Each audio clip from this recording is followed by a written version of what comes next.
5 sign कि तपाईको थाइरोइडमा problem छ। यो भिडियोलाई अन्तिमसँग जरुर हेर्नुहोला। म तपाईलाई थाइरोइड प्रब्लमको नेचुरल सोलुसन बताउने छु।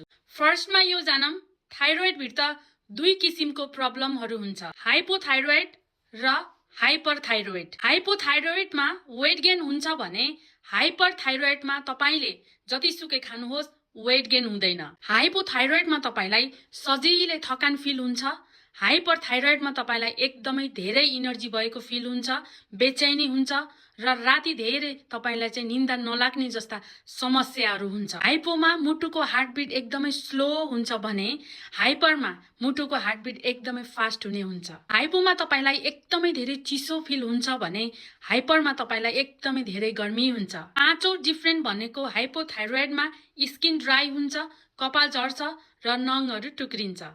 हाइपरथाइरोइडमा तपाईको स्किन मुलायम हुन्छ, कपाल र नङमा त्यति धेरै डिफरेन्ट देखिँदैन र तपाई यी साइनहरुमा कन्फ्युज हुनुहुन्छ र तपाईलाई थाहा छैन। त्यसो हो भने तपाईले TSH, T3, T4 को ब्लड टेस्ट गर्न सक्नुहुन्छ। थाइरोइडको उपचार के छ? जसलाई हाइपोथाइरोइड हुन्छ डाक्टरले जेनरली उसलाई सेन्थ्रोइडको मेडिसिन दिन्छ र हाइपरको लागि एन्टी थाइरोइड मेडिसिन। यी मेडिसिनहरू तपाईले लामो समयसम्म लिइराख्नु पर्ने हुन्छ। थाइरोइड हर्मोन तलमाथि भइरहन्छ।